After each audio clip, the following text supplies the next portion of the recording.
Como fazer para que o ano de 2022 seja melhor do que 2021? Bom, isso é o que você vai ver hoje, nesses minutos, nessa palestra, nessa ministração preparada com muito carinho. Eu creio que foi isso que Deus me instruiu para começar o ano aqui no Ministério Reconciliados com Cristo e seguirmos com esse crescimento maravilhoso que estamos tendo de alcance nos mais diversos lugares aí, e as mais diversas pessoas que estão nos assistindo, né?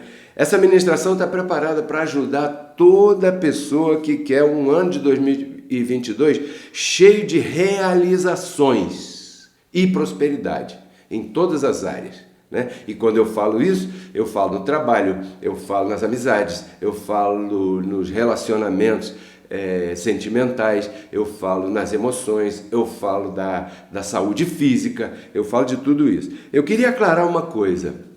As nossas ministrações e palestras, elas são baseadas no Evangelho da Graça, no Evangelho da Graça de Deus, que é o novo pacto, ou seja, que começou depois da ressurreição de Cristo. E então pressupõe uma posição espiritual para todo filho de Deus, né? Que todos então já temos. Você que está me vendo, que está me ouvindo, se você é novo aqui no nosso canal, saiba que você tem uma posição espiritual que foi dada a você por Jesus Cristo depois que ele ressuscitou. Por exemplo, uma posição espiritual fortíssima que as pessoas têm e não sabem é que Cristo mora dentro de você, no teu espírito, na tua mente.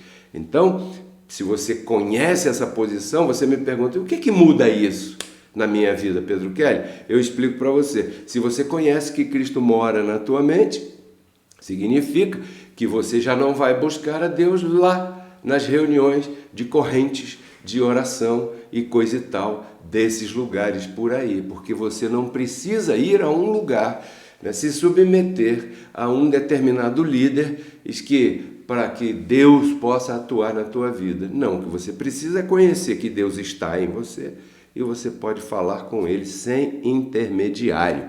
Isso faz parte da posição espiritual que nós já temos. Então, eu convido a todo mundo, principalmente a você que chegou aqui recentemente, a conhecer isso, a se certificar disso, com evidências bíblicas a respeito desses assuntos, para que então você possa desfrutar dessa posição espiritual que a graça de Deus já te deu. Porém, o que Deus coloca em meu coração é que a graça de Deus é efetiva. Sabe? Ela está preparada para ser utilizada na vida de todo mundo, dia após dia, com o objetivo de fazer você progredir, fazer você avançar, fazer você crescer aqui na tua vida humana, sendo você o ser espiritual tão excelente que você é.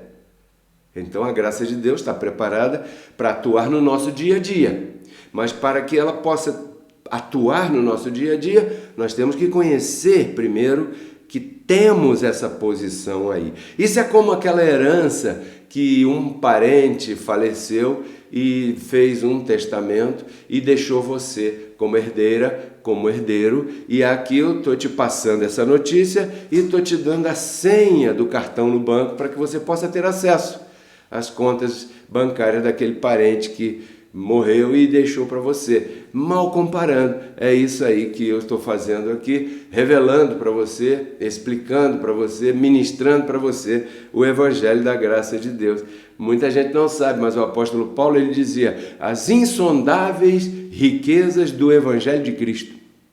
Porque o Evangelho de Cristo não é só aquilo que todo mundo diz comumente por aí. O Evangelho de Cristo, ele traz junto com ele uma porção de benefícios que você já tem e que você tem o direito dado por Deus de utilizar no teu dia a dia. Mas se a pessoa não sabe, não usa, deixa de usar, né? Não sabe que tem direito. Portanto, hoje nós vamos exercitar ou vamos aplicar esse conhecimento para que, visando, né, que esse ano seja melhor do que o ano de 2021 e já é melhor do que o ano de 2021, do que o ano que já passou. já é uma página virada, da mesma maneira que já estamos em 2022 e declaramos, eu e minha família, que 2022 já é o melhor ano da tua vida. Então preste atenção. Primeiro, como fazer para que esse ano seja melhor do que o ano passado? Essa é a síntese da ministração de hoje. Bom, a base é que nós sabemos que toda a criação tem um só ponto de origem. Toda a criação tem um mesmo ponto de origem. Já prestou atenção nisso? Qual é? A mente.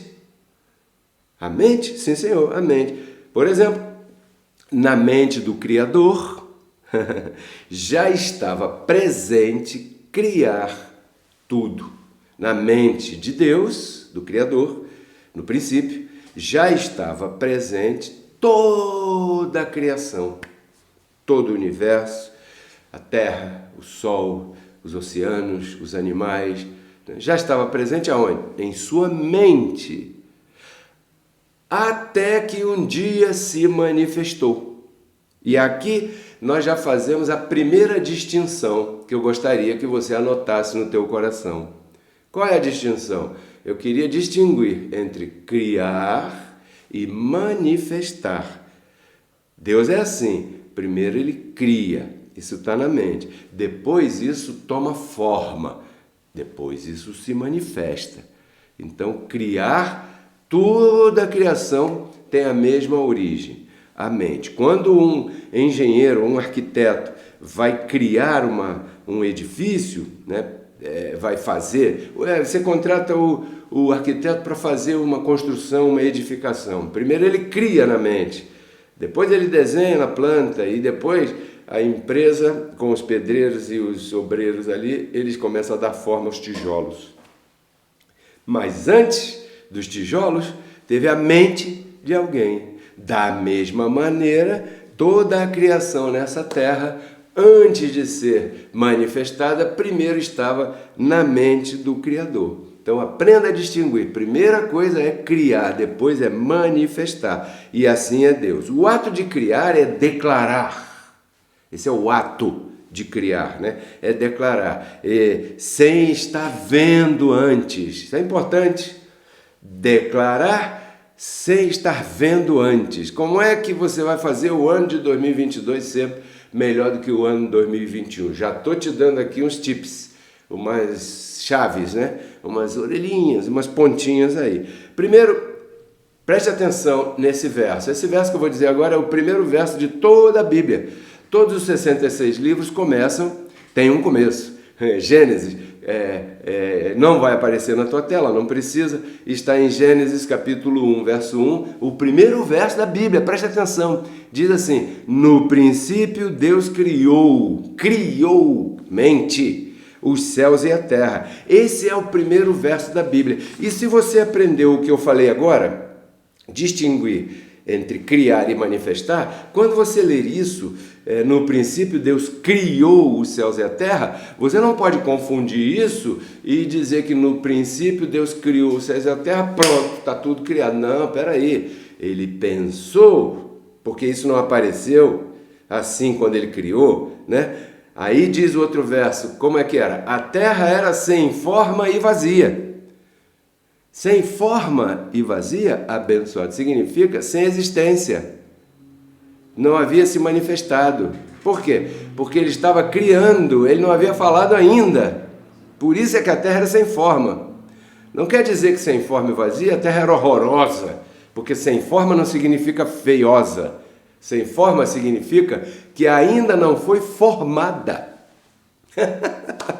Não existia ainda, não estava ali, não estava formada. Então, o outro verso diz assim: e disse Deus, dois pontos, haja luz. Essa foi a primeira coisa que se manifestou.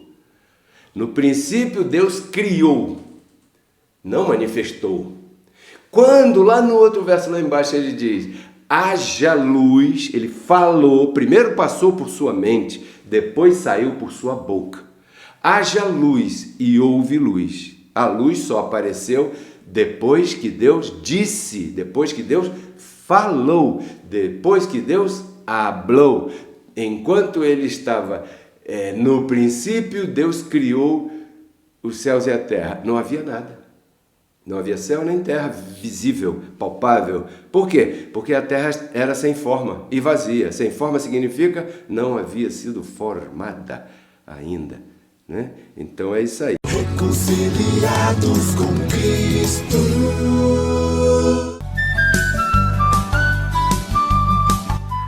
Se você gostou do tema que você acabou de ouvir e deseja conhecer um pouco mais sobre este e outros maravilhosos assuntos, eu te convido a visitar o nosso canal no YouTube Pedro Kelly RCC. Ali estão publicadas todas as nossas palestras e ministrações que têm como objetivo agregar na tua vida valores espirituais, emocionais e materiais.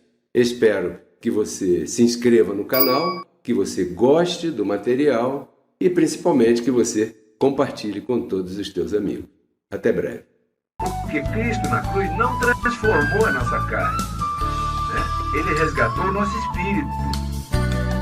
A Bíblia diz que Deus estava em Cristo reconciliando consigo os seus filhos, né? E nos entregou a palavra da reconciliação. E a palavra da reconciliação é essa que nós pregamos, abençoado.